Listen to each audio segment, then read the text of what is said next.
A few seconds, we'll let people come in.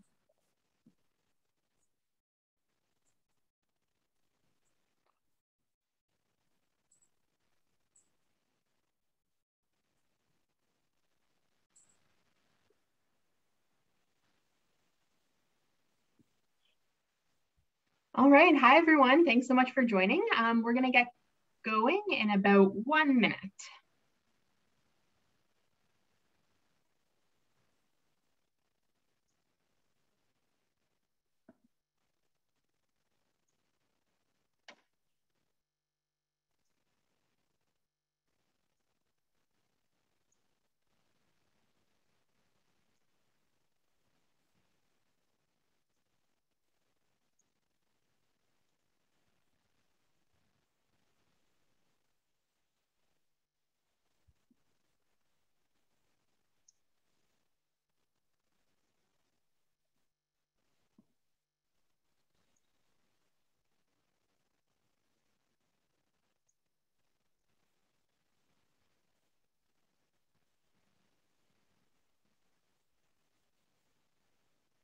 All right, so I think we'll get going. Welcome everybody to the Leukemia and Lymphoma Society of Canada's webcast, Returning to Work or School After Cancer Treatment. In this special young adult webcast, Ian Scott will address the potential challenges of returning to work or school after cancer treatment. Whether you are thinking about or planning a return, ready to get back at it, or wanting to take your career or education in a new direction, this webcast will help you think about the big and small issues that may arise. Following the main presentation, we will have a special panel made up of young cancer survivors who will share their experiences related to this topic. So to begin, let me introduce myself. My name is Charlotte Hall-Coates, and I'm the Community Services Manager for the Atlantic region. I will be the host of today's event. The main presentation will last approximately 45 minutes, followed by the survivor panel. At the end of the presentation and panel, we will open it up to questions. Since there are many of you online today, we invite you to type your questions and comments into the Q&A box located at the bottom of your screen. Staff members will monitor the questions, and I will read some of your questions aloud at the end of the presentation. The event is being recorded, so you can always come back and listen to it again on our website at your convenience. Before we begin our main presentation, I would like to share with you our mission and highlight some of the resources that you may find helpful for yourself or someone you know. Next slide, please.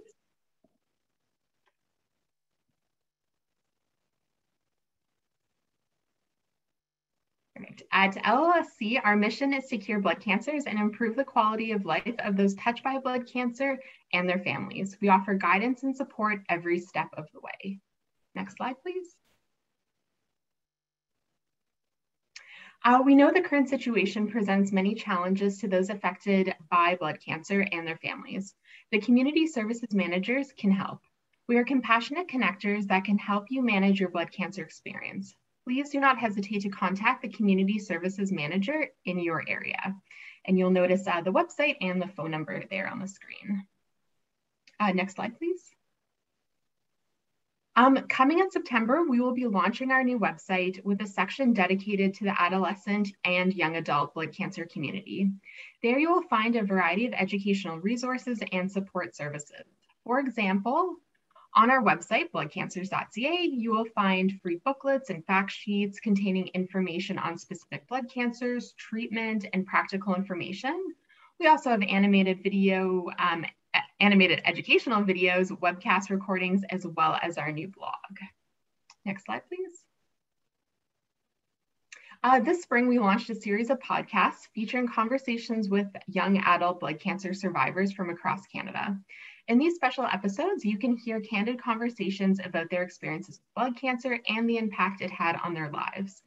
Subscribe and listen to our podcast series, The Blood Cancer Experience, to listen to these and any of our other episodes. Available on Spotify, Apple Podcasts, and anywhere you enjoy listening to your favorite podcasts. Next slide.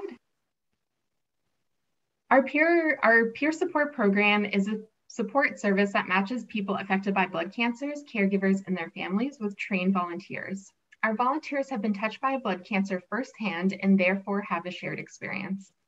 Whenever possible, participants and volunteers are matched based on their age, gender, diagnosis, or other issues they find most concerning.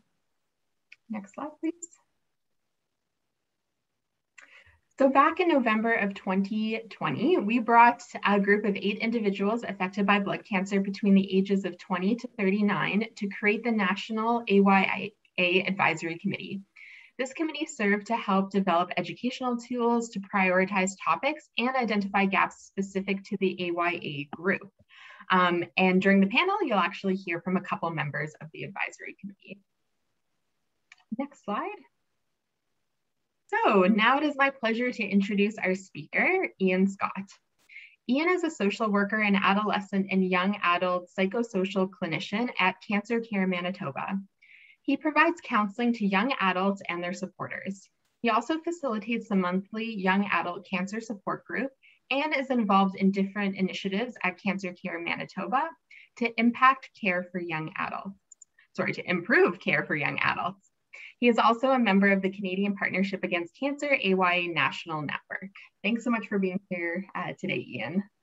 Very happy to be here. Thank you for that introduction, Charlotte, and laying the groundwork for today's presentation. So yeah, I'm going to talk for the next little while, and then we'll get to talk to the panel or hear from the panel and do a Q&A, a comprehensive Q&A at the end. So thanks everyone for tuning in today. I hope people are doing okay. I like to begin presentations with a traditional territory recognition, and then I'm going to tell you why I do a traditional territory recognition. So I know there's people tuning in from across the country and perhaps outside of Canada. I'm not really sure about that. So people are on different traditional territories. Where I live in Treaty 1 territory on traditional homelands of the Anishinaabe, Cree, Dakota, Oji Cree, and Dene people. And I'm also in the homeland of the Métis Nation in Manitoba.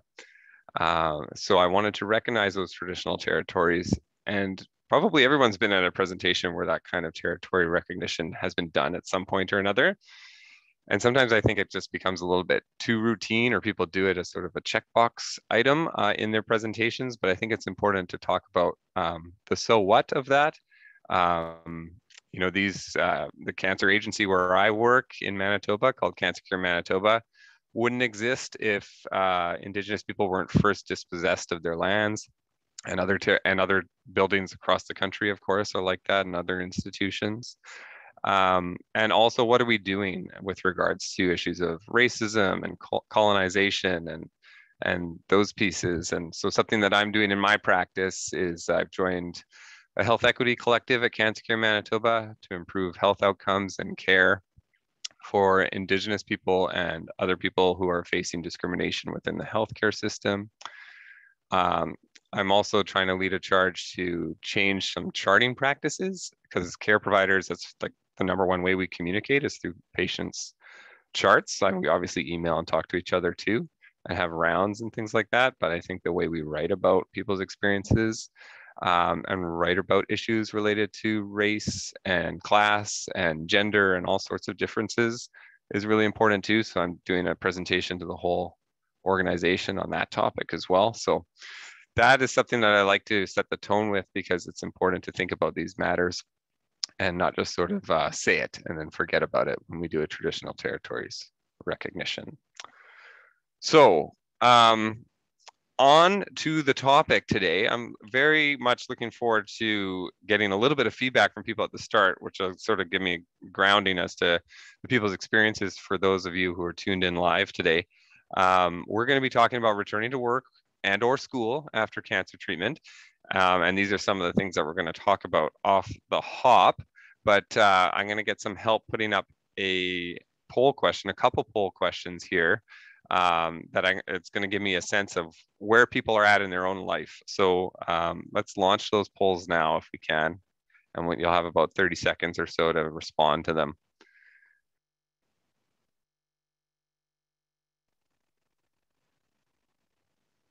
If you do happen to be having issues with reading it or need some assistance with regards to that, or with vision and whatnot, let one of us know if you can, or message one of the hosts. So this first question is asking, what's the main reason you're attending this workshop for?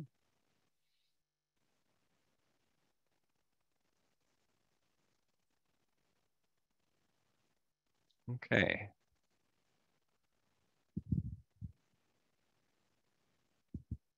Okay, so it's mostly work-related issues for people attending this, but there's also a healthy dose of school questions as well too, or people attending for other reasons. That's great.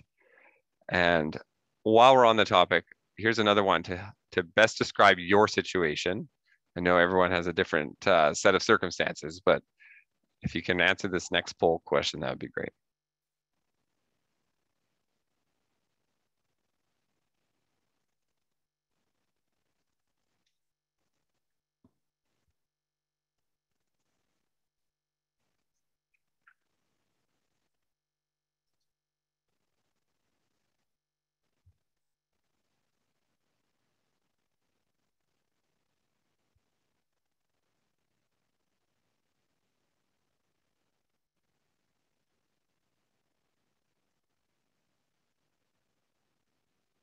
So we're going to see the results pop up here in a couple seconds.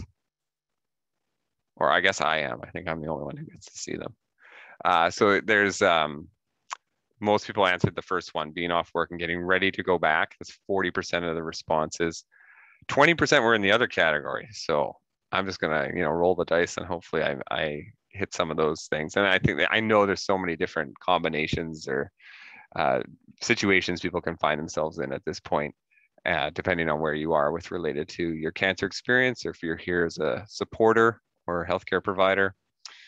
And yeah, it was sort of a smattering of the other responses that were up on the screen there too. Okay, so that's helpful for giving me an idea as to where people are at with things. So notice on this first slide, the only thing I'm going to pause and say about this first slide is that first bullet point with regards to things to think about, the goals of this webinar, how to think about returning to work or school. So notice that I use the word how, not what to think or that sort of thing, because how we think about work is going to affect your approach to returning to work. Everyone can have a different relationship with work. So I'm really encouraging people to think about your relationship with work, which might sound a little bit strange at first, but the next slide is going to really make that clear. What is your relationship to work is going to affect how quickly you want to go back, whether you want to go back to the same job, whether you want to find a new job, your attitude before going back to work. There's no right or wrong answer to that, but how to think about it, I think, is really useful. Because sometimes we just get right down to the nitty gritty and say, okay, you got to talk to your insurance company about this, or you got to talk to your manager about this. But actually just starting to think about what is your own personal philosophy in life with regards to work and how you feel about it really changes the way you approach a challenging thing like returning to work or school after cancer treatment. So I'm just going to go ahead one slide here. My clicker is working intermittently here. There we go. All right. So these are a bunch of different ways that that you can see your relationship with work or school. So why don't we go ahead and launch the next poll question and the last poll question, at where you can actually answer more than one box on this poll question if you wish.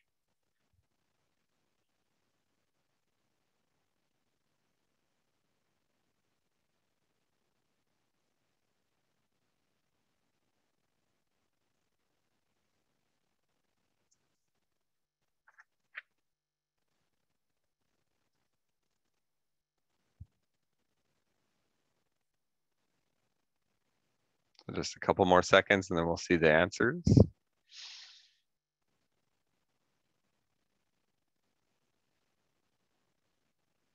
Okay, 54% as necessity, or 15 out of 28, 14 as identity, quite high, and means to an end, right? And as a passion, 43%. Less so pastime. People are not necessarily doing this just because they don't have anything else to do with their time. And 14% had an other reason, right? So of course, for some people, means to an end and necessity sort of meld together, but not necessarily, right? Sometimes it's a financial necessity. Sometimes you're working at a particular job as a means to an end for another career goal that you might have. So that can be a bit different in some way. But necessity being the number one ranked there is not that surprising, because often people will need that for financial purposes, right? And that sometimes can become ever more clear after being off for a period of time where you may or may not have been collecting disability benefits, but it's often not reaching up to your previous income levels, right? So that can be a challenge too. So thinking about what is your motivation for returning, or if you're already back at work, what is your motivation for being there? What's your relationship like with work and school, right? Are you doing it just to pull a paycheck, or because you're particularly passionate about that? And again, it's not a value judgment necessarily. It might lead you to want to do something different with your career, but what is your relationship with work and what gets you up and going there every day, right? And if it's not something that's making you happy, then you can start to think about changing directions, but we'll talk about, the best timing to do that kind of thing. So I want to give a shout out to Lydia Beck. She's an occupational therapist at Princess Margaret Cancer Center. And I saw her give a presentation on a related topic once about returning to work and school. And she said this point about thinking of your return to work or school as part of your recovery. Okay, so that may not sound particularly groundbreaking, but for a lot of people, it really changes their mindset. Because often as you're recovering from treatment, maybe you're dealing with side effects still, or symptoms, or you're dealing with all sorts of changes in your life. And you're also dealing with the psychological impact of a diagnosis and thinking, oh my goodness, like what has just happened in my life over the last year or 2 years? And, it feels like things are so different. Am I going to go back to being the way I was before? Are things going to go back to being the way they were before? If you just take a moment and think about your return to work or school as part of your recovery, that is so critical. It's not something that you do when you're 100% recovered. Because if you think you're going to wait until you're 100% good to go at full speed, full time, no problem, then you might never get back to work, right? It's just too much of a mountain to climb all in one go, which is why we talk about gradual returns to work when and if possible. And we'll talk about what that can look like. But you still have to think about your return, whether you're going back to work or school, as part of your recovery, right? And part of that is having reasonable expectations of yourself, right? And being kind and compassionate to yourself as you go back. Okay. So what are the potential challenges for going back to work or school? Well, one, of course, are you medically ready? Are you medically cleared to go back? Again, you could still be having issues with concentration and focus. You could still be having some pain issues, perhaps, if it's being managed through medication or other means. There's all sorts of challenges people could still be having, medically speaking and physically speaking. But are you ready to go back to work even on a part-time basis or a gradual basis and start building up from there? So do you have that clearance? Have you had that conversation with your healthcare team? Are you emotionally ready, right? And I've got fear of recurrence right there in brackets, because that is, one of the very top things that people deal with after cancer, that feeling of, will cancer come back? You don't have to wait for that fear to go away in order for you to be able to go back and gradually build yourself up. And in fact, going back and occupying your brain in different ways, engaging in your life in different ways, can actually help you not think about the return of cancer, the fear of cancer coming back quite as often. Not to say that fear won't still exist necessarily, or those concerns might not still exist, especially around scan times when you're getting scanned. But in any event, are you emotionally ready? Asking yourself that question and giving yourself a fair assessment of that. And you might want to plan a return to work for, you have a scan coming up in a month and a half. You might say to your doctor and to your disability case manager and to your supervisor at work, I want to come back, 1 week or 2 weeks after this, because then at the very least, I'll have like an updated scan result from my care team. Okay. Cognitive changes and brain fog. For those who don't know what brain fog is, it can be described as like a constellation of different symptoms that people can have related to managing tasks, remembering things, getting lost in conversation, having a word on the tip of your tongue that you just can never quite get out. And those kind of challenges, of course, are going to affect your function in the workplace. So thinking about how you're going to mitigate that, things you can do to improve that. And in my resource section at the end of the presentation, there is some resources about brain fog that I will share with you. And then energy and fatigue are related to that as well too. And again, just the thought of going back to work is like overwhelmingly exhausting for many, many people. But remembering a gradual return to work, the idea is to go back a couple hours a day at first, and then 3 hours, 4 hours, as you build up whatever your personal plan is for returning to work.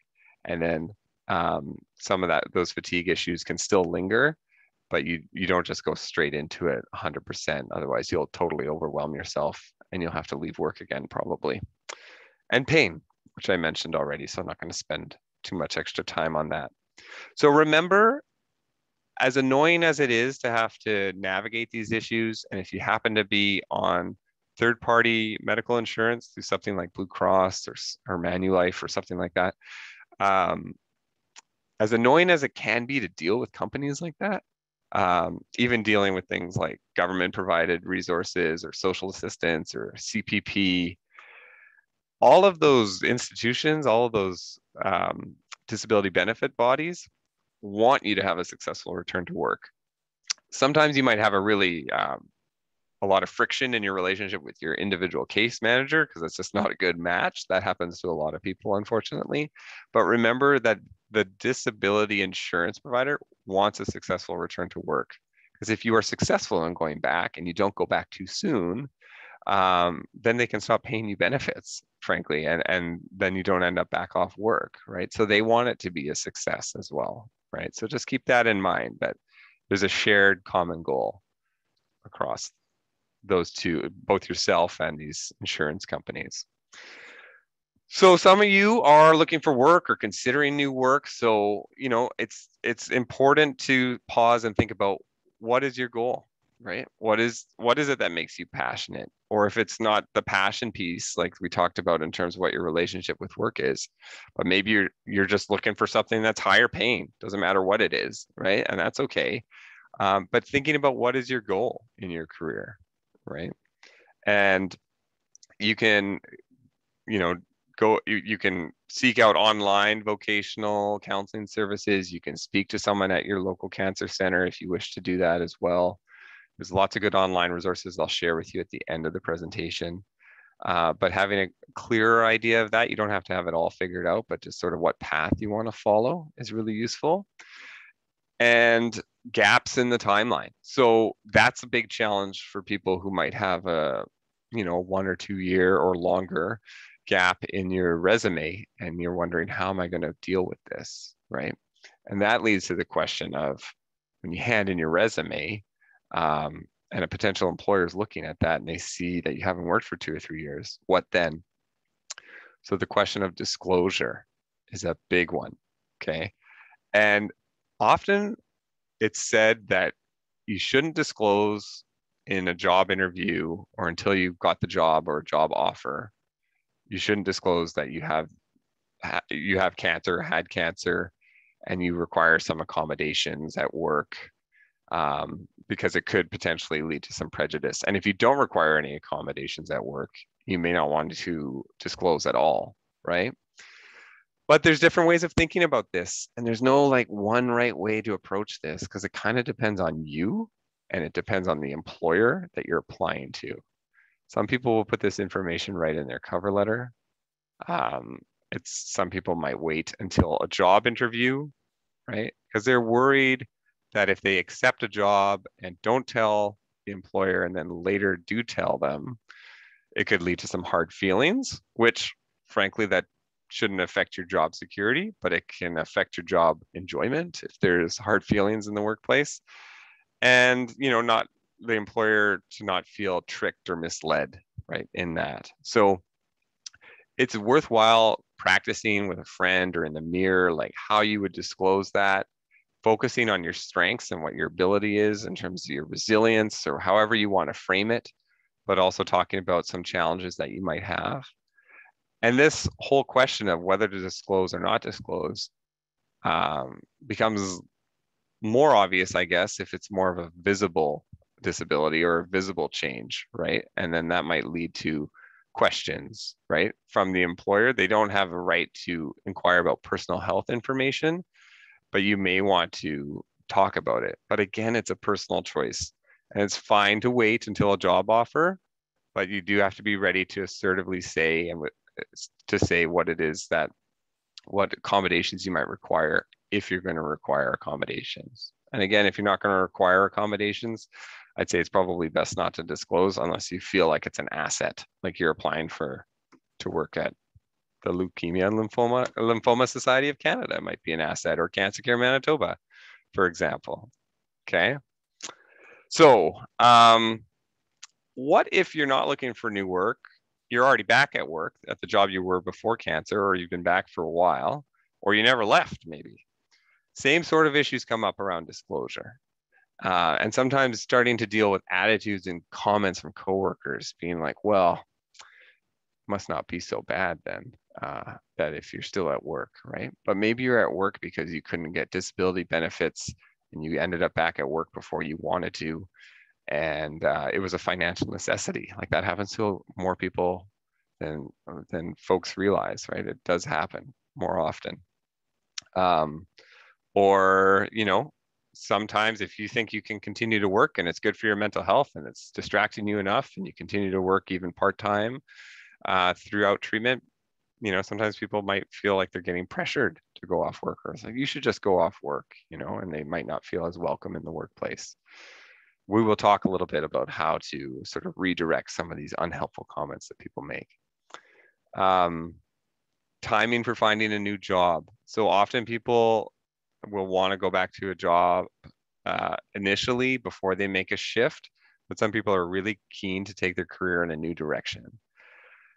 So I'd say by and large, like going back even for like 6 months initially is a good idea. And then if you still feel like changing direction, to then start looking then, because otherwise it can be hard to step right into a new career, a new direction, unless something sort of falls in your lap. Because it's important to listen to that instinct that you may want to go in a different direction. But sometimes going back to something that's at least familiar to you will be beneficial to you in the short term. And then of course, dealing with side effects and late effects, which I already talked about a little bit there. Okay. So I don't remember from the poll actually how many folks were self-employed. I'm not going to spend a ton of time on this slide, but I think it's worth mentioning because it provides different challenges for sure. Because sometimes people haven't paid into EI or CPP, which leads to less access to insurance programs if they haven't paid into their own form of that as a small business owner. And then also sometimes people are dealing with employees and how to lay off employees or have employees continue to work while someone is receiving treatment, you know, and is the passion still there to be self-employed? It just brings a whole different series of challenges that self-employed folks are needing to consider. And it's often not discussed like very fully by folks. And sometimes the work never really stops. When you're an entrepreneur, it seems like the work always continues to move forward. So here are some tips for a successful return to work, some tangible things you can do. The first part of the stuff that I was talking about was more about thinking of your philosophy about work and what your relationship to work is, which is useful. But so are these more like hard facts, right? Or it's just advice, really. That a gradual return to work, and insurance companies will know this, who do this kind of thing all the time. Gradual returns are typically 6 to 12 weeks long. If you're thinking about going back to work and the thought of going back up to full time within 12 weeks is so entirely overwhelming, that might be a sign that going back to work at all, you're just not quite ready for that, right? If 12 weeks out seems like totally unrealistic, then it might be that you're just not ready to start that process.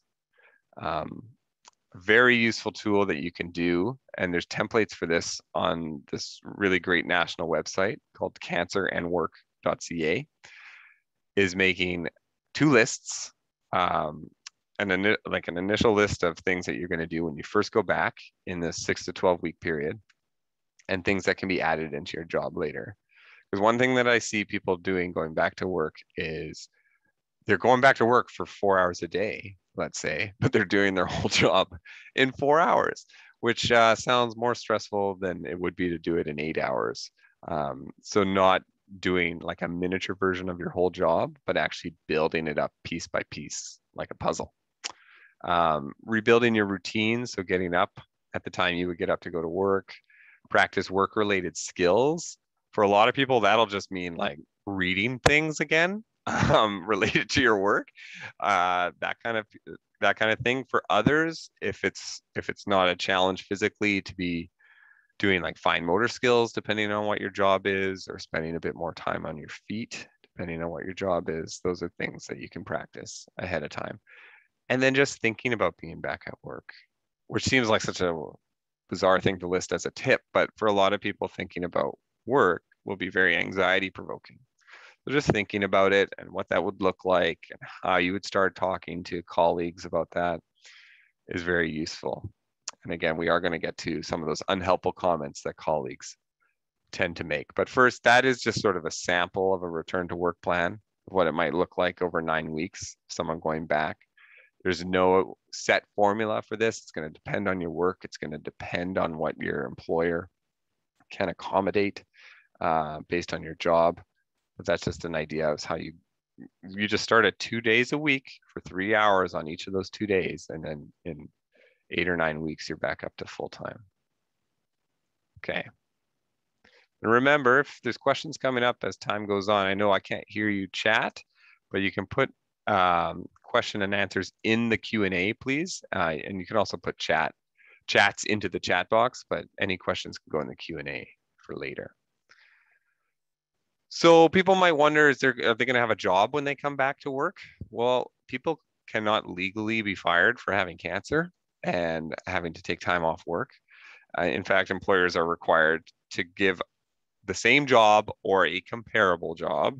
Does not always have to be exactly the same under the law, but as long as it's comparable and has the same or greater pay related to your paycheck. And the duty to accommodate is essentially saying that if you're going back to work under the Employment Standards Act, and there's a version of this in every province and territory across the country, the employer has to accommodate until the point of undue hardship for the employer. So undue hardship is if it's like extremely expensive accommodation, or if the accommodation will somehow endanger the safety of other employees. But it's a really high bar. Like, employees are required to accommodate medical follow-up appointments, to adapt workspaces if necessary, based on people's, if there's changes physically that people need to have their duties adjusted, for example, or like a standing desk is one that some people end up having, or different chair, or just having an ergonomic assessment. Like, those are some of the most common accommodations, and there's a whole wide list of potential things that people need, like a magnifier if there's visual changes too for someone. So those are all required under law. So it's important to know this. And sometimes people, as much as it'd be nice if all employers just followed the letter of the law, according to this, sometimes it's important to know these things. And if you have a union that you can talk to, if these things are not being accommodated, I encourage people to do that. There's also human rights commissions in each province as well too. So knowing what avenues to take if things aren't being respected, or if the law is not being respected.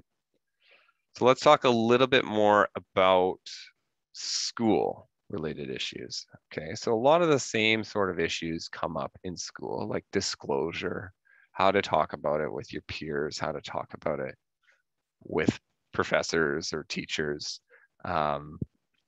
So those kind of things are pretty similar, but some unique things about returning to school and the challenges it presents is like having to complete coursework and dealing with these deadlines. And of course, there can be deadlines in the work world too. But sometimes keeping up at the same pace as other people can be challenging. Dealing with social relationships, right? In terms of fitting in or feeling like you've fallen behind in some peer relationships. Because maybe you were diagnosed with cancer at the age of 18 and you're going back into university for the first year at age 20, but all of your friends are already in third year university and they've all met a whole bunch of other new people in those 2 years that you were off for treatment. So those kind of things can be really challenging in terms of feeling like you're falling behind. And that can lead to increased stress, both socially, but also academically. And again, I talked a little bit about brain fog, challenges with memory and task management and concentration. And those things can all affect your school performance as well too, right? So what are some strategies for dealing with some of these challenges? Again, talking to your classmates about it, figuring out even a script and like a way that you're comfortable talking about your experience with cancer to people that you trust and you're friends with. You don't need to announce it to everybody, but people that you feel like need to know or could know, it's helpful sometimes to disclose. Sometimes people like to be very public with their experience with cancer, and sometimes that's very beneficial for them, but that's really personality driven. For other people who have put that information on social media, some people really are glad they did, and some people do regret doing that. So think really carefully about what would work for you. Not just because something worked for somebody else doesn't mean it would work for you. And even though you're not required to disclose to instructors, it can be helpful to. I know that instructors and professors really don't like it when they get a request a day or two before an exam or an assignment is due, asking for an accommodation. So being upfront about that and going to the accessibility office of your school or university or college to see what supports might be available. They still have to respect your privacy, but it can be to your advantage to talk to them about that. And, not taking too many courses at one time is also a very good strategy to employ. So here's a topic that everyone's sick of talking about, COVID-19. Only to say that, a lot of more people are working from home, and some people who may have been in the office who are going back to work now are finding that they're working from home. You may find that you dislike it, and you may be someone like me who finds that you like it more than you thought you would. But in any event, like there's, it's a different work environment to learn in and return to work in, but your employer is still required under the duty to accommodate under the employment standards if you require those accommodations to help with that. That stops short of saying that you're guaranteed to be allowed to work from home if you want to work from home.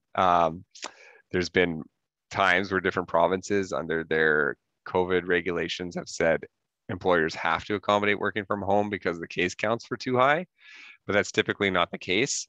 So it does come down to a conversation with your employer, and if necessary, if you can talk to your doctor about it, see if they would recommend a work from home and if they're willing to write a letter about that.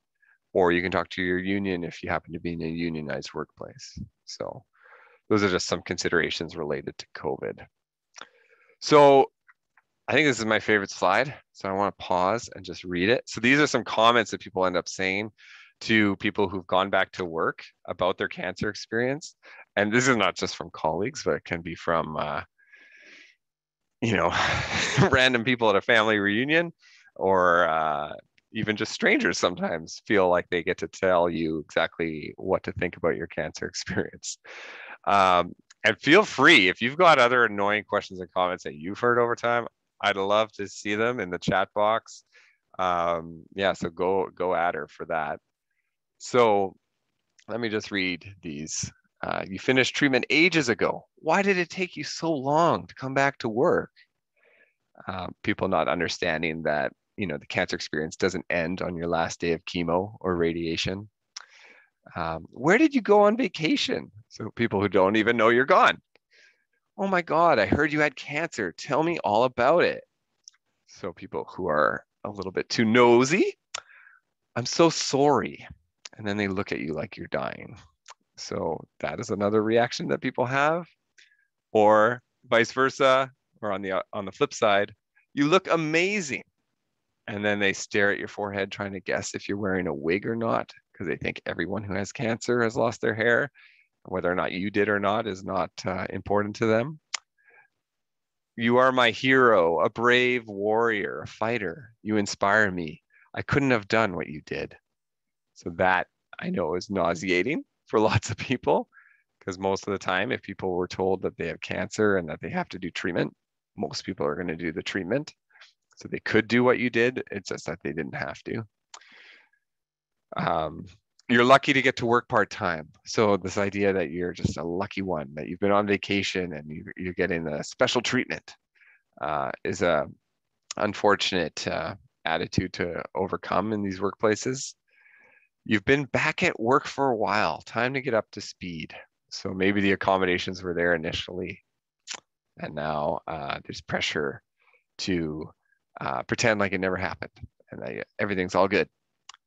And this one where someone will say something totally unrelated to your experience, my auntie had your type of cancer, blah, blah, blah, and go on about something that's unrelated to you.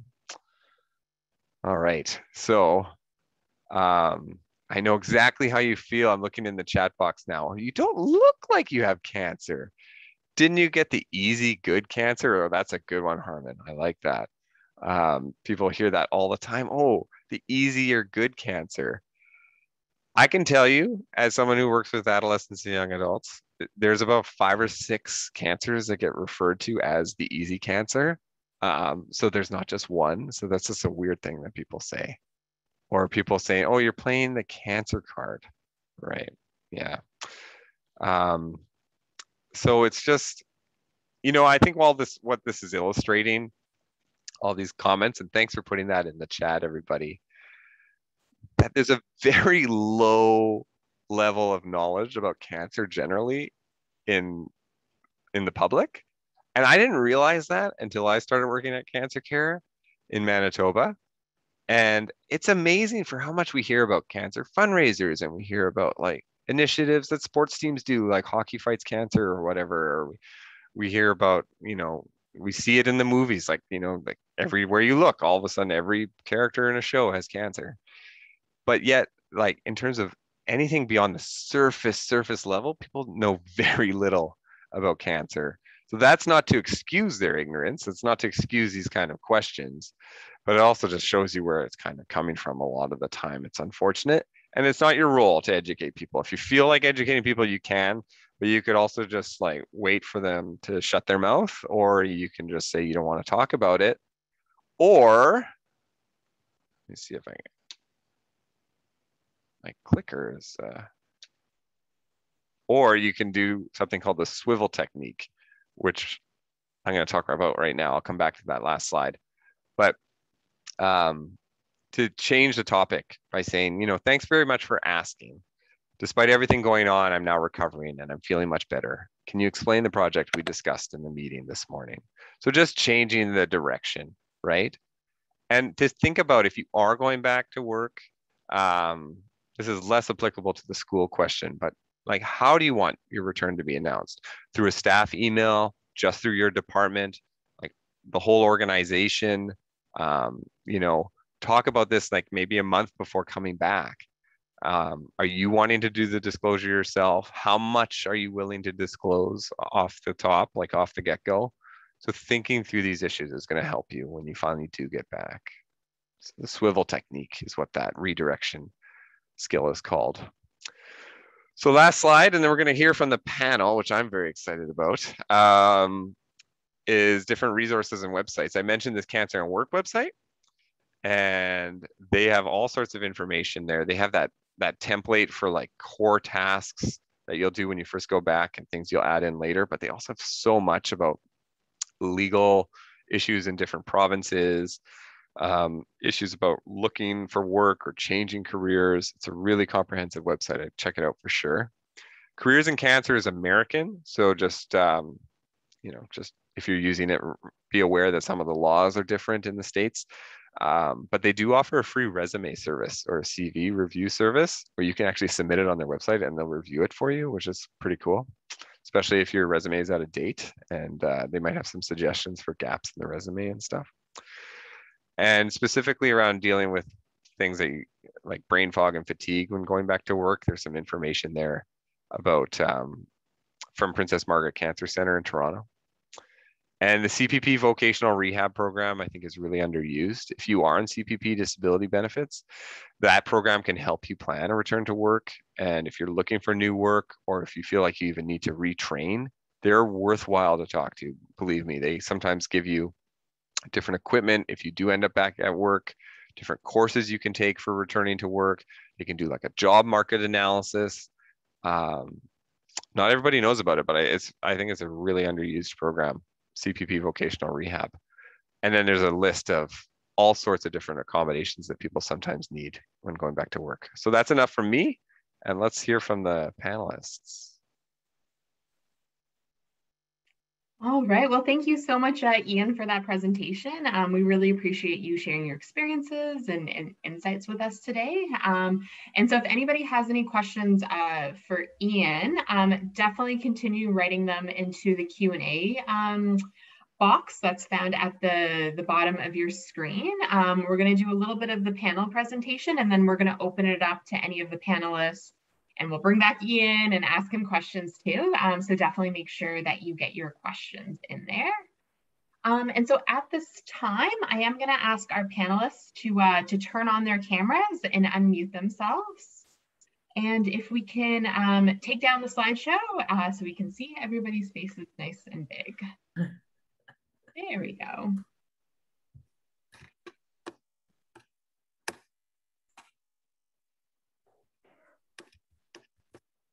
Right, and I think we're just, oh, and Ava's just running 5 minutes late. That's not a problem. We'll make sure she's up on the screen when she's ready to go. All right, so to get us started, how about we do kind of like a round of introductions. If you don't mind sort of sharing your diagnosis, when you were diagnosed, and sort of what's going on in your life right now. So maybe we'll start with Raph. Yeah, sure. Thanks for having me, and just great to see everybody attending here. I think it takes some courage and definitely some dedication here to get on this call. So welcome everyone. My name is Raphael Chavitsky. Just call me Raph. My diagnosis was Burkitt lymphoma, stage 4, very advanced, and I got diagnosed in July of 2018, and I went through several months of treatment followed by a lot of time off before kind of returning to work. The things that I've got on the go now are just kind of, again, phasing into a regular cadence for life, between sort of work and family life, and obviously the pandemic and such, which has really been quite the backdrop for recovery, and particularly I'm sure a lot of those can relate on this call. So just kind of really trying to find my feet again and find some sort of balance in life, I guess, if I can call it that. That's great. Thank you so much for sharing. Melissa, do you want to go next? Okay, I'm Melissa Coons. I was diagnosed in 2016, in September. I had just come back from a girls' trip to Toronto and Niagara Falls. So I didn't think I was sick. I thought maybe I had low iron. It turned out I had acute lymphoblastic leukemia, T-cell. Usually kids get it. So at that point, I had been a runner for a couple of years. So they decided that I would try the Dana-Farber protocol, which lasted for 2.5 years.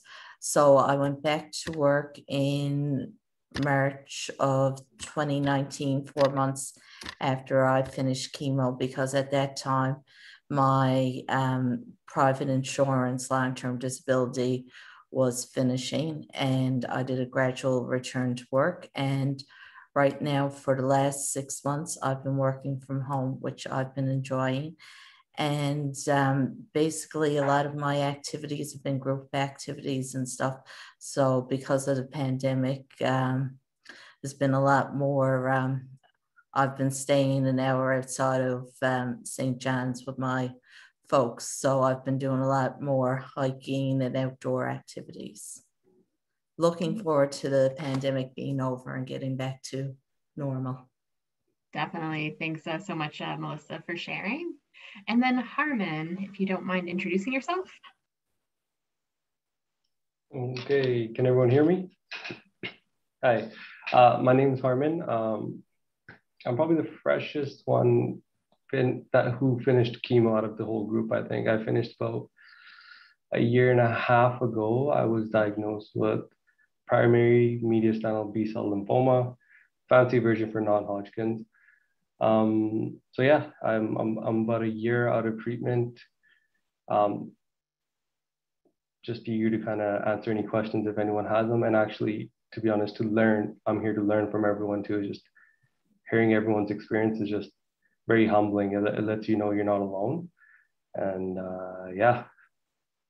Great, thanks, Harmon. And we do also have Ava on the call. She's just a little bit tied up right now, so she's going to pop on whenever she's ready, and we'll have some questions for Ava too. So to get us going, this question is directed at Raph. So when you returned to work after treatment, what supports were available to you, and which one did you find the most beneficial? Yeah, sure. When I returned back to work, support-wise, at first and foremost, I got to say that my employer went above and beyond. I'm really fortunate that they were sort of malleable and open to, the situation, and kind of embraced me in this circumstance, and kind of recognized that, cancer is a big deal. And, the HR staff that we worked with and the folks that I work with as well also recognize it as well too. So, some of the aids that my employer provided specifically were more around flexibility. Given the stage that I kind of came back, as I noted, I was diagnosed in July 2018. I finished chemo that year, sort of at the end of the year in December or so. But honestly, I came out of the hospital with a walker. I could hardly walk. My eyesight was not working properly, given I had a lot of sort of central nervous system impacts from the chemotherapy as well as the cancer itself. And so, I needed a lot of help. I needed a lot of rehab. And so really my return to work was over the following 12 months, which really got me into when I started to get back into the job kind of environment. It was 8 months after the fact, after my last chemo. And my employer knew that this was going to be, and we had a plan in place. So they knew that this was going to be a 6-month gradual process of Raph returning into work. And why is it going to be 6 months? Well, it's going to be 6 months because his doctor is suggesting, A, B, C, and D, and he has these personal goals as well. And, I think the employer at that point in time is also kind of has a mutual interest of saying, this employee's gone through a very traumatic experience, but we want him or her to kind of get back into the, the most regular kind of set of momentum that they can, so that, I can be a value add to the company I work for.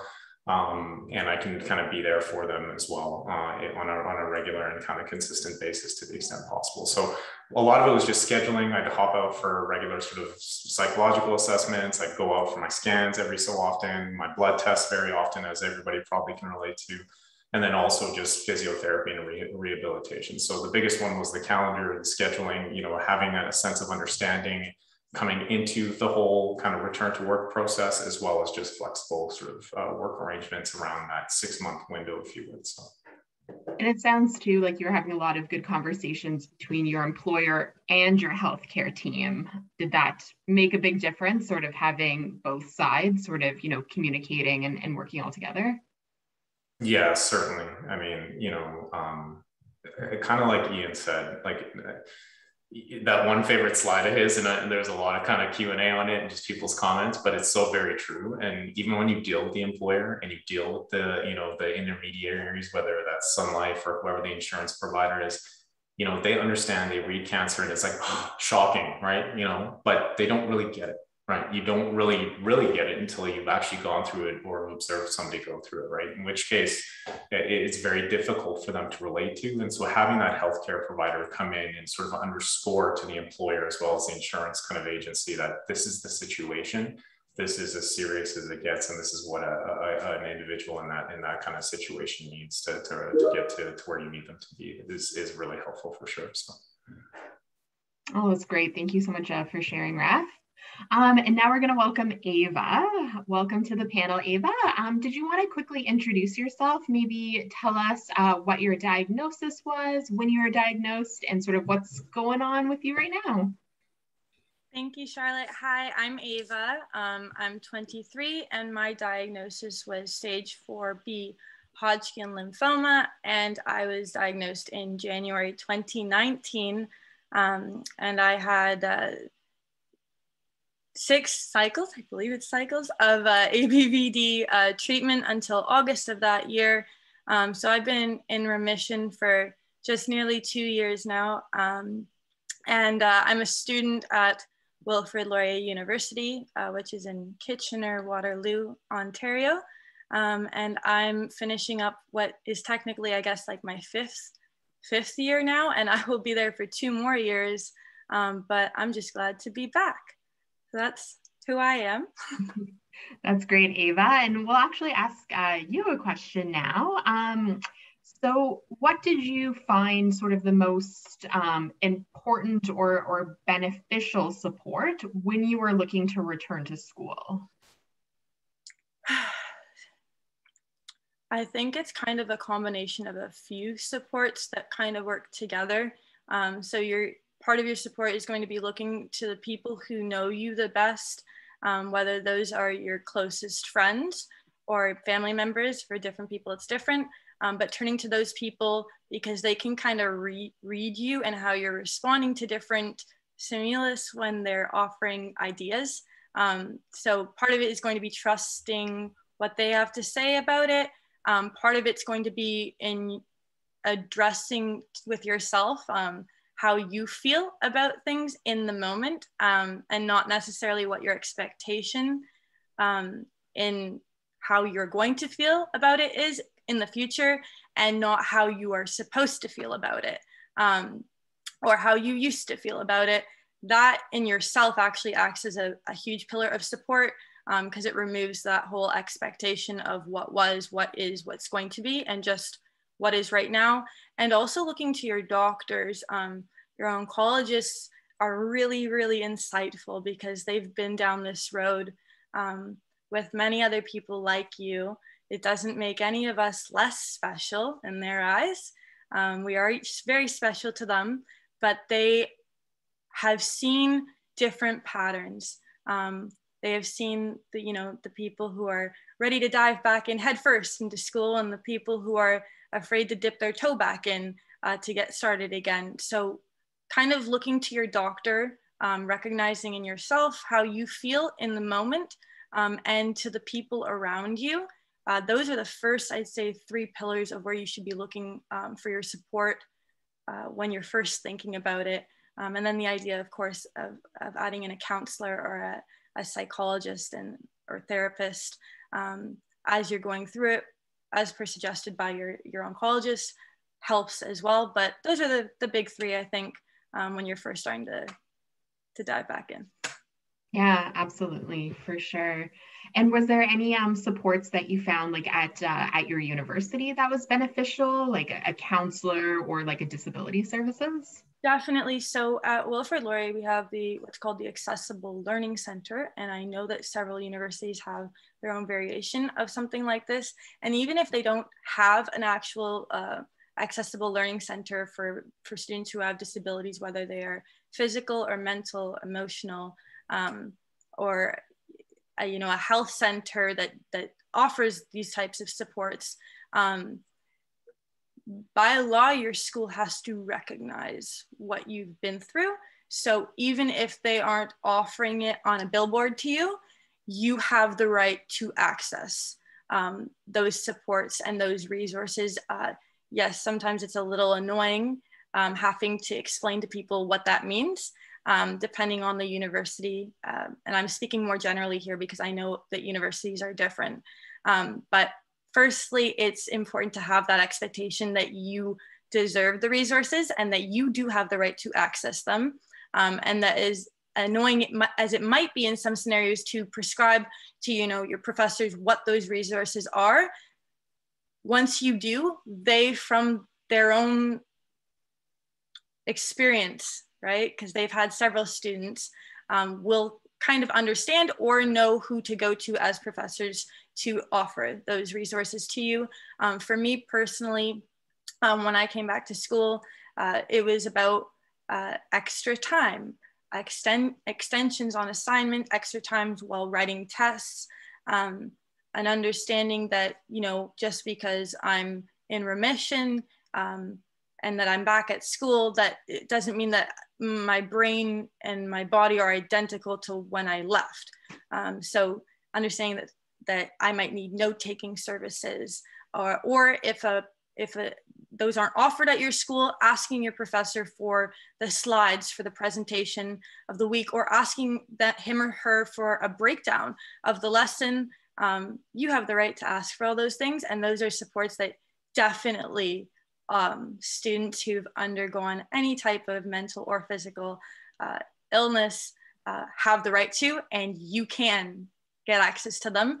It's just about sometimes advocating and explaining it to the people who are going to offer it to you, about what you need, how you need it, and how to offer it to you. And again, I'm going to emphasize going back to the oncologist part, because of their experience with having several patients, they can help you advocate for yourself in that way. And they can write you notes. They can explain in notes how and what you need on your behalf, so that you can present it. But yeah, just looking into things like extra time on tests and extensions. There are, in some universities, there are counselors that are offered. For me, I didn't see a counselor in my university. I saw a psychologist outside of school that I had known from prior experience with her. But universities do offer counselors. And then also at a lot of hospitals where treatments are for people, they also have social workers and counselors there too, who are sometimes more, have more experience with cancer as a background, which is also helpful if you can get a school counselor and an oncology counselor kind of connected. You have somebody who understands the whole thing that you're going through physically and mentally with cancer, and coming out of that, and how to apply it to academics with this school academic counselor. So those are how to access the resources, and those are some of the resources that I used. And just remember, always, just like a lot of patients and survivors always say, advocate for yourself. Continue. Definitely. Well, thank you, Ava. That's some really good insight. And I think a really important takeaway is that, you know, even if they're not coming to you or super visible to you, it's so important to try to track down those services. Absolutely. And also to know that, you know, it may feel really isolating, or it may feel like, oh, no one else is going through this. Chances are, you know, other students have had to, you know, deal with the transition back. So you really aren't alone. And I'm sure, you know, educators know what to do to help accommodate. So they're probably more than willing to help a student out who needs it. Absolutely. Great. Absolutely. Well, thank you for sharing all that. The next question is going to be to Melissa. So you had a pretty lengthy treatment for your ALL. You said almost 3 years. What decisions did you take into consideration when deciding to go back to work after, you know, that time off? Oh, and sorry, you are on mute.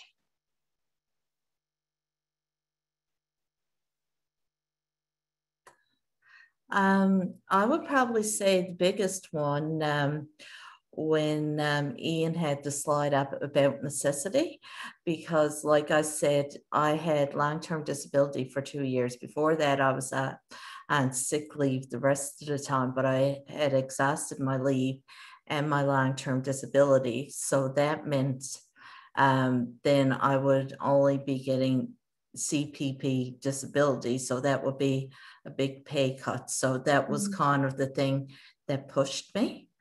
I did have a conversation with my doctor, and I was one of those people, okay, I'm finished treatment, I want to go back. And he's like, you can't go back like the week after you finished in November. Like, so we were lengthening that out as much as we could.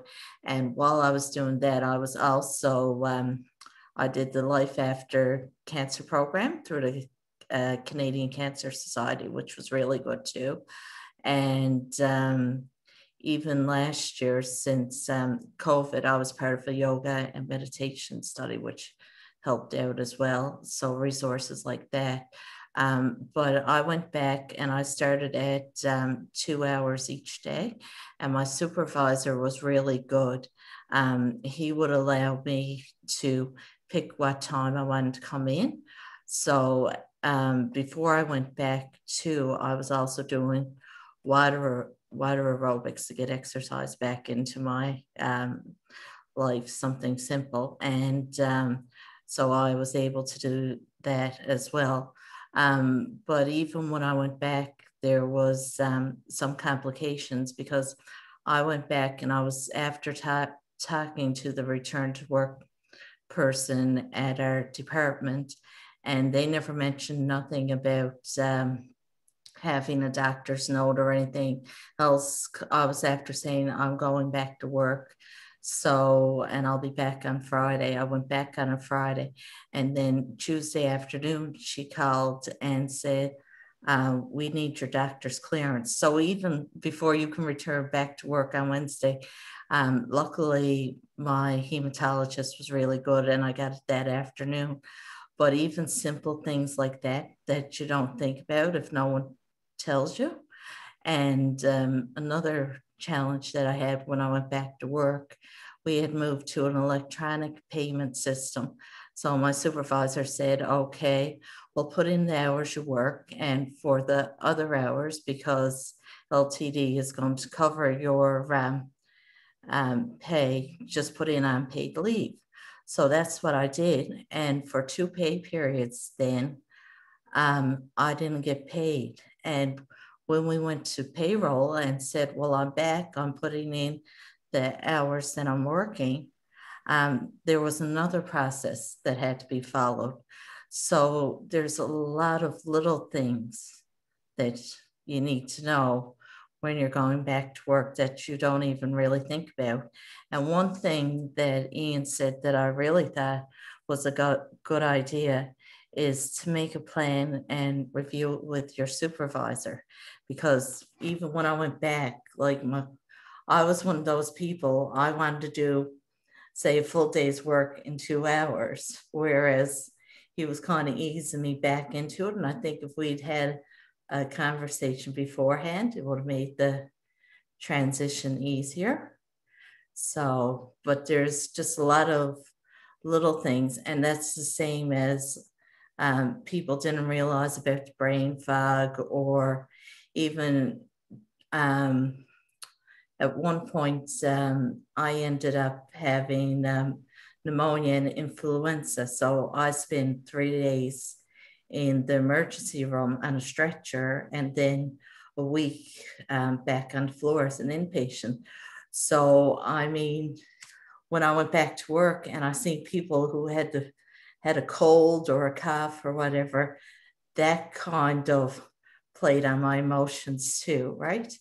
But my manager, he was good, and he put me in an office for a couple of months, and that's where the cancer card comment came from that I'd made. Someone looked at me and said, you're playing the cancer card, you just want an office, you don't want to be in the cubicle. And it's like, no, right? I'm frightened to death here, because for over 2 years I've had no immune system. They tell me my immune system is okay, but is it okay? That type of thing. So yeah, absolutely. You just didn't want all their germs getting to you. Yeah, absolutely. And I think that's something that, you know, a lot of people have to navigate sort of post-COVID and what work looks like, and especially with return to work. So my next question is actually for you, Melissa and Raph. I think you both indicated that you had sort of young families when you were diagnosed. So how was that balance between, you know, raising children, going through treatment, and then the eventual return to work? Like, how did you find that whole balance? Okay, I don't have any children, so I'll let Raph answer that one. And that one's for you, Raph. Yeah, okay, all right. I'm actually surprised those kids haven't actually interrupted me in this call here, so I'm pleasantly surprised about that. So, yeah, I mean, having kids is definitely it was kind of what kept me grounded through the entire treatment process, because they don't care. There's no you know, dad D is wearing a mask or he has gloves on and he's got a walker, etc. He's sick, he's kind of recovering. So you know, it always was my anchor. So it was kind of like everything around me is very inconsistent, but at the end of the day, there's that unconditional anchor at home where, you know, my kids love me so much, and it gave me that sense of desire and hope to kind of continue progressing through it as aggressively as I was. So just a little plug there for for that element of things. But with respect to managing it, very difficult. There was certainly times where we had to go through and get help for the kids, covering the kids. My wife was always kind of there with me as I go through rehab, and I was kind of going through my physiotherapy, meeting doctors, et cetera, et cetera. So there was oftentimes we'd have to rely on grandparents or, you know, babysitters or community alike to help sort of manage through those periods of time where we, you know, the workflow is really tight between sort of trying to get ready for work and return to normalcy, and then also just manage sort of the kid side of things. So, you know, I think every situation will be different in this respect.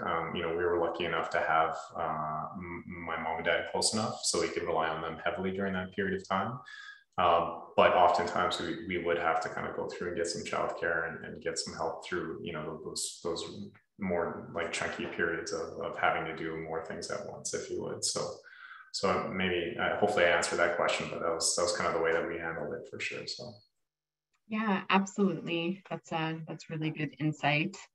Harmon, are you back? I know you kind of had to disappear for a little bit. Yes, I'm back, but I can't figure out my camera on this computer. I had to move rooms, but I can hear you. Okay, perfect. Well, I do have a question for you. So you had indicated that you were a student in the sort of medical field before diagnosis. Can you talk a little bit sort of the transition between being a student, you know, working kind of hospital adjacent, to then being a patient and now being a student again? What you know, what was that transition like for you? Okay. Well, I don't know if this, ironically, it's not the right way to use ironically, but the unit I worked at on the hospital as a student nurse was the unit, like I finished a shift and about 10 days later, I was actually admitted there, and when I was finding out about everything. So it was a very unique experience for me in the sense like helping people on that same unit and then becoming a patient.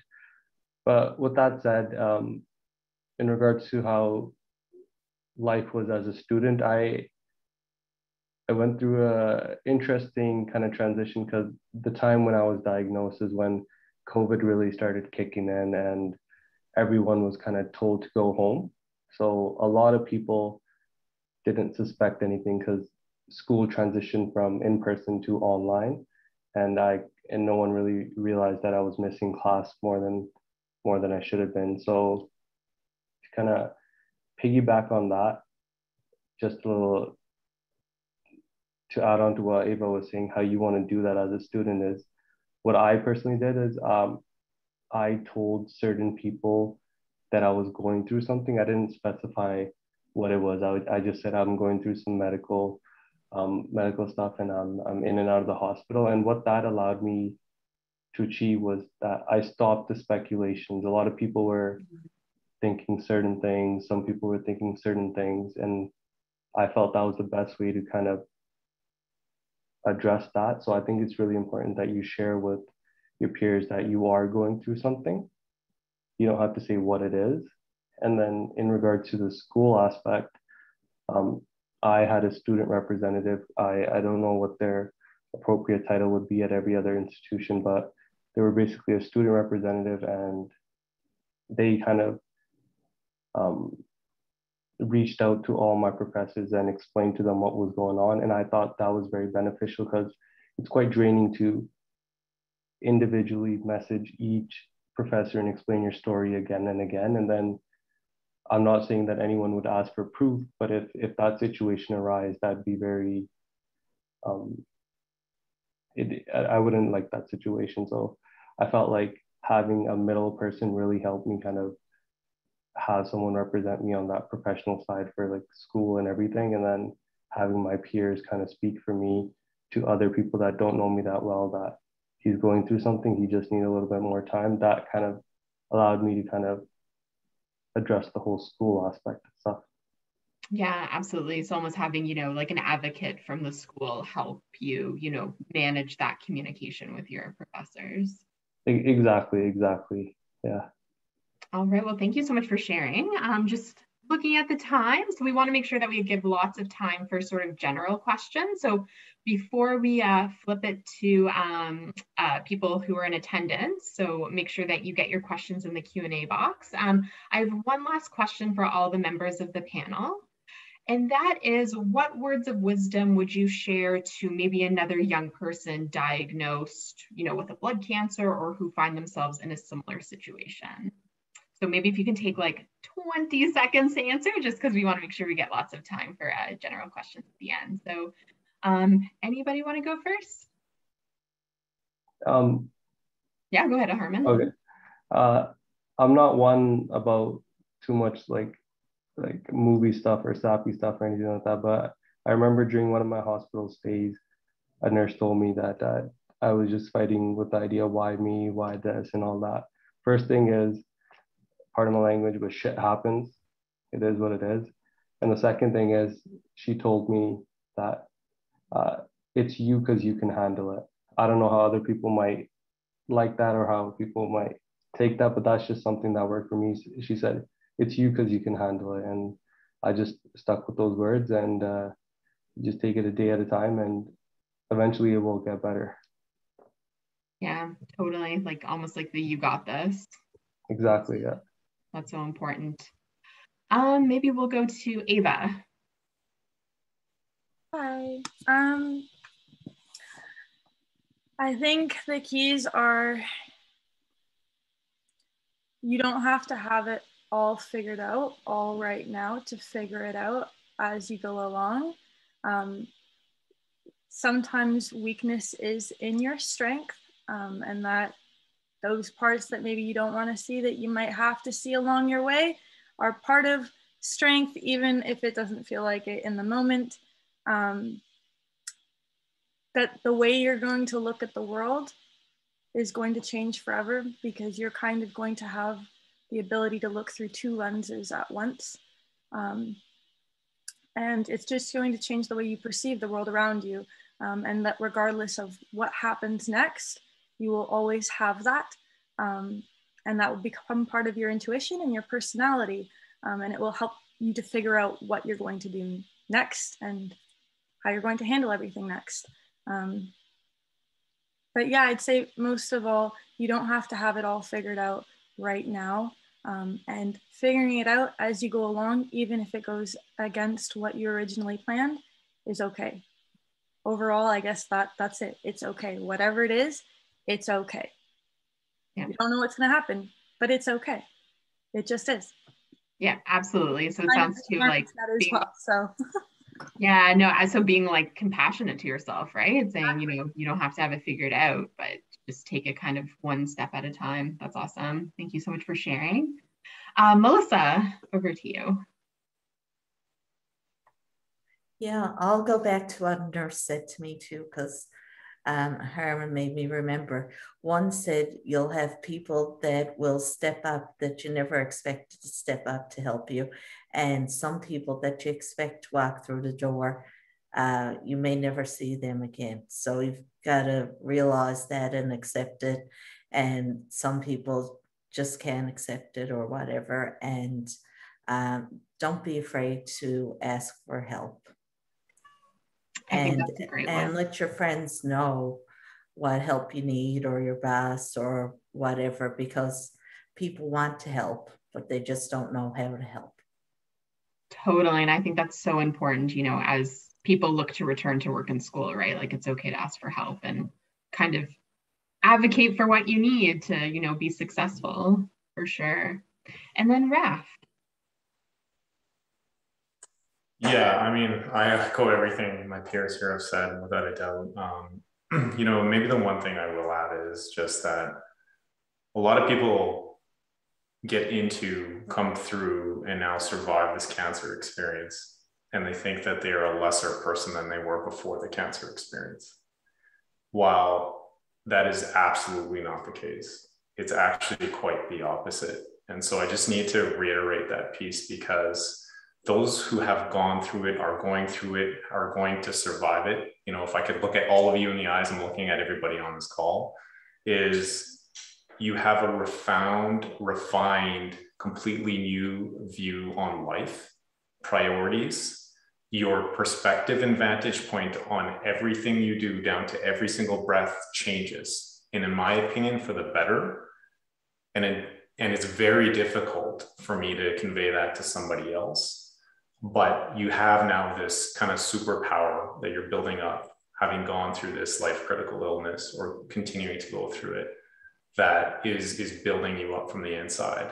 And you will get over to the other side, and you will be a better, bigger, and stronger person for it. So it is the opposite of what one thinks, regardless of stigma, regardless of all the other stuff. I use a more colorful word, but we're on a live call here. So, but you know what I'm saying. And so, you know, we are moving towards that bigger state of being, and we'll get there for sure. So.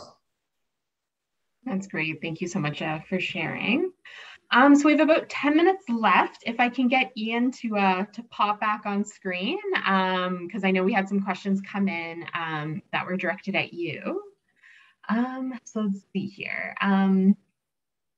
So someone had wrote in that they have like a more chronic type of blood cancer.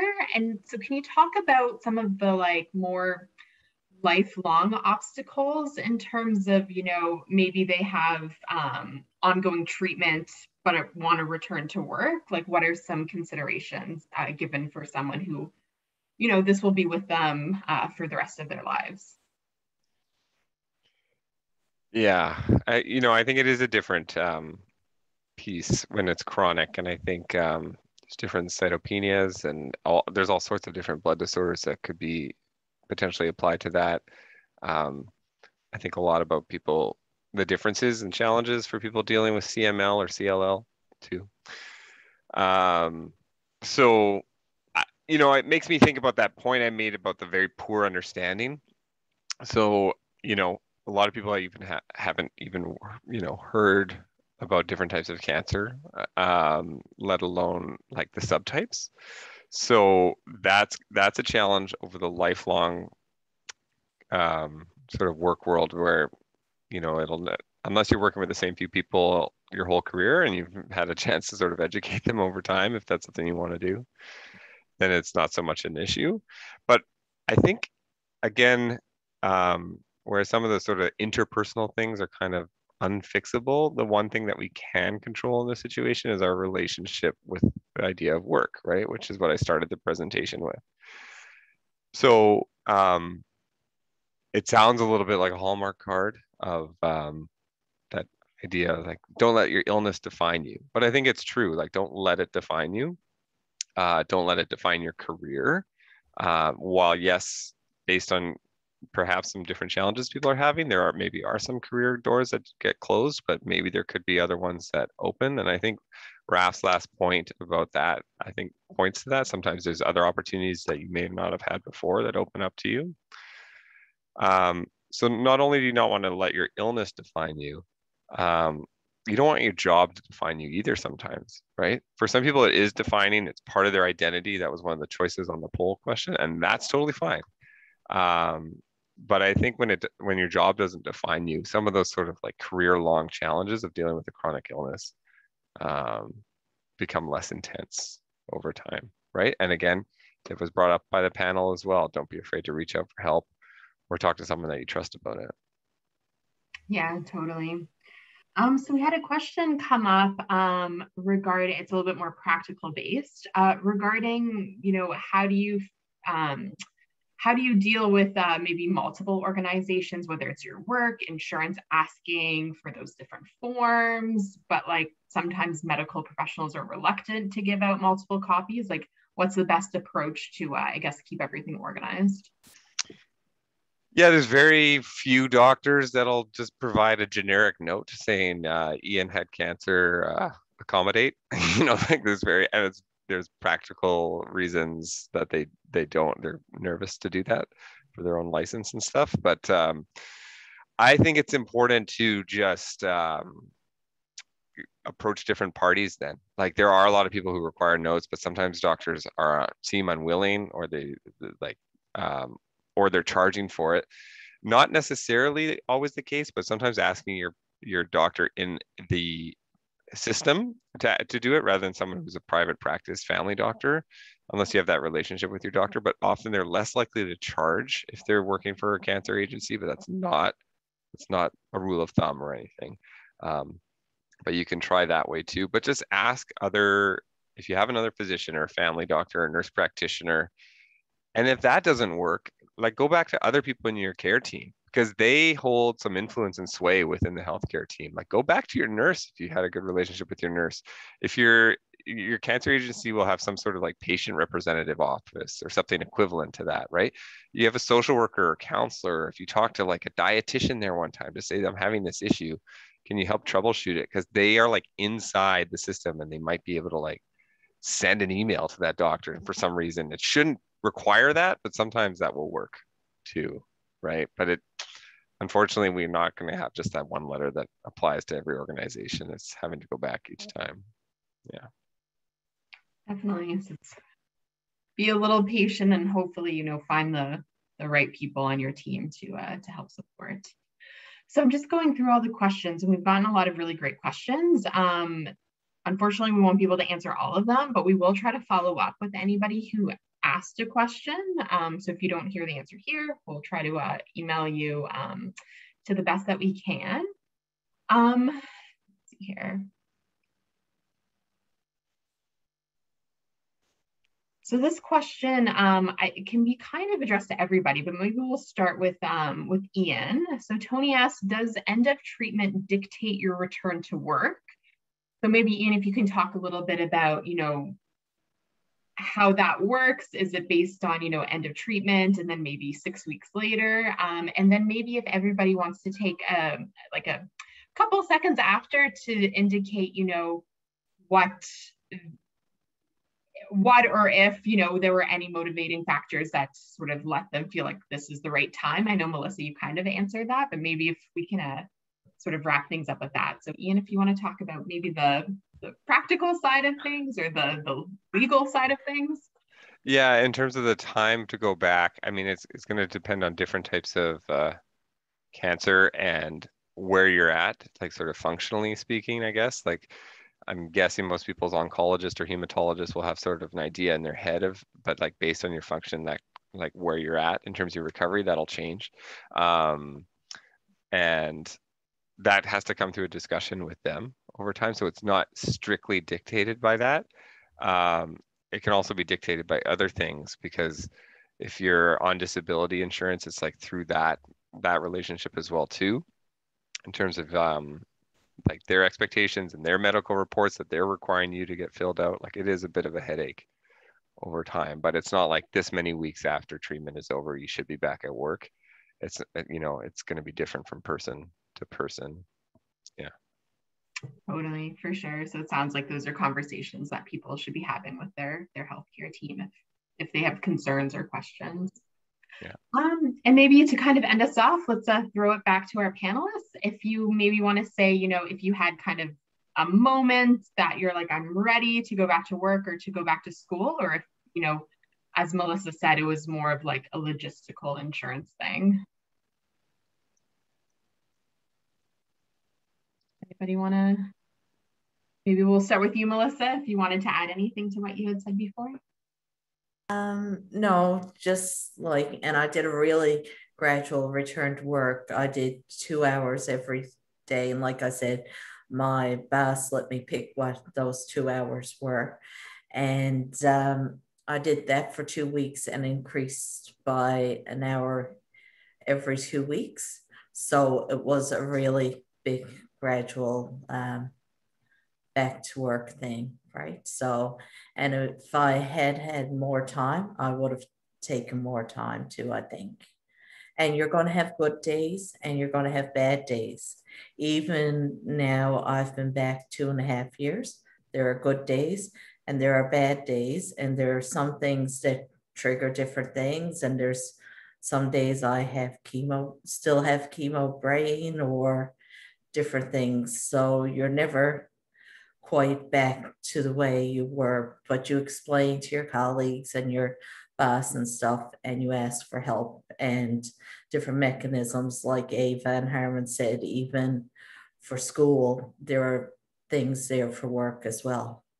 There's no billboards. You have to go look, but usually if you look, they're there. Definitely, definitely. Well, thank you, Melissa, for sharing that. Raph, Ava, or Harmon, did you want to give, you know, any insights to when you felt like you're ready or when you decided to go back? Sure. If I'm okay going first here. I think what Ian mentioned as looking at returning into whatever it is, work or school, and it works for both, and looking at it as part of your recovery is so important. From a personal experience standpoint, I didn't do that. And the reason I didn't, and I thought I did, is that I was, at the time, I failed to recognize the difference between wanting to jump back into a familiar surrounding and the fact that going to school was familiar. I recognized all the places, I recognized all the people, I wanted to be in that surrounding.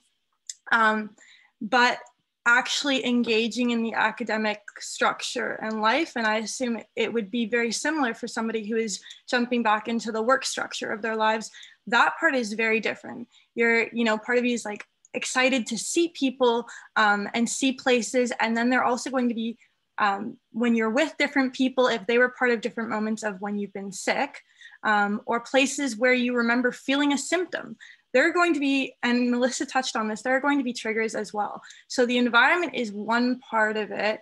And for me personally, when I went back to school, I failed to recognize the difference between actually understanding what the environment was going to give to me in that familiarity and how comforting that was going to be, and how different and jostling it was going to be that my brain didn't work the way it used to. And that even though I was there and I was doing literally like a robot, all the things that I used to do, even some of the things that I used to love doing, and all of a sudden I wasn't loving doing them anymore, and I couldn't keep up with them whatsoever, or my peers that I could keep up with. And that's kind of like work too with colleagues.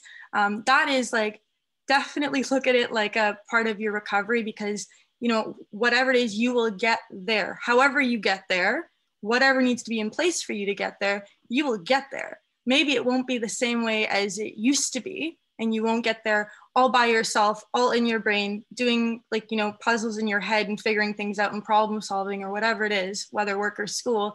And maybe, you know, having something broken down to you by a professor, or having a prep presentation with your supervisor at work before you give that presentation to somebody else. Easing into it, even though it's not necessarily what you want to do, is going to be your friend. It's not a source of what you can't do. It's not a symbol of what you're not able to do, of what you can't do that you could do. It's an element of what you will be able to do, and getting there the right way. And that's one thing. I jumped right in, and I was so glad to be there and to jump into the environment. But having that structure, and I received part of that support from my doctor and from my parents of reminding me, hey, okay, you jumped in, we need to pull in the reins a bit here and ease yourself back into it, or else it might be overwhelming as much as enjoyable, and that's going to detract from how enjoyable it actually is.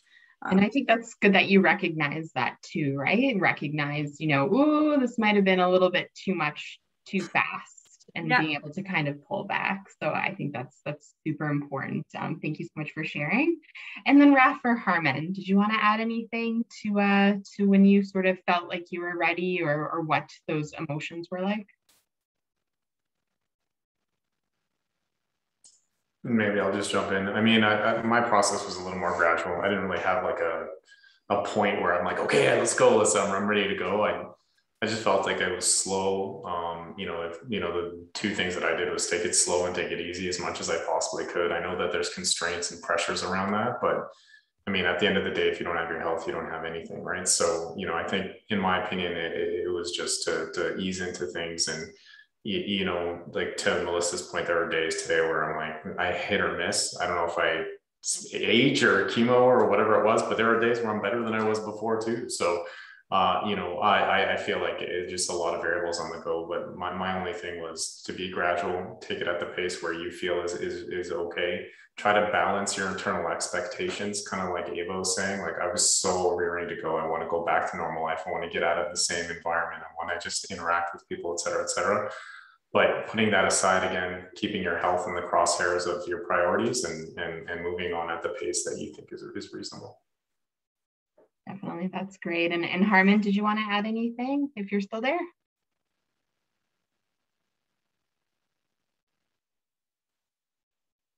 All right, he might have had to duck out. I just want to thank everybody for attending today's event. I want to thank Ian, Melissa, Ava, Raph, and Harmon for sharing your expertise and your stories and experiences. I would like to remind everybody that the LLSC is here to help. So do not hesitate to contact the Leukemia and Lymphoma Society of Canada if you need any information or support. You can reach us by email at info@bloodcancers.ca or give us a call toll free at 1-833-222-4884. Definitely recommend checking out our website, bloodcancers.ca, or follow us on social media to learn about all of our upcoming webcasts, podcasts, as well as all the special events we have lined up. And at the end of this presentation, we will be sending out a short survey. If you don't mind filling it out, we would really greatly appreciate that. It really helps us create these programs and better tailor these programs in the future. So we really appreciate that. And I want to thank everybody again for joining us, and I hope you have a wonderful day and stay safe.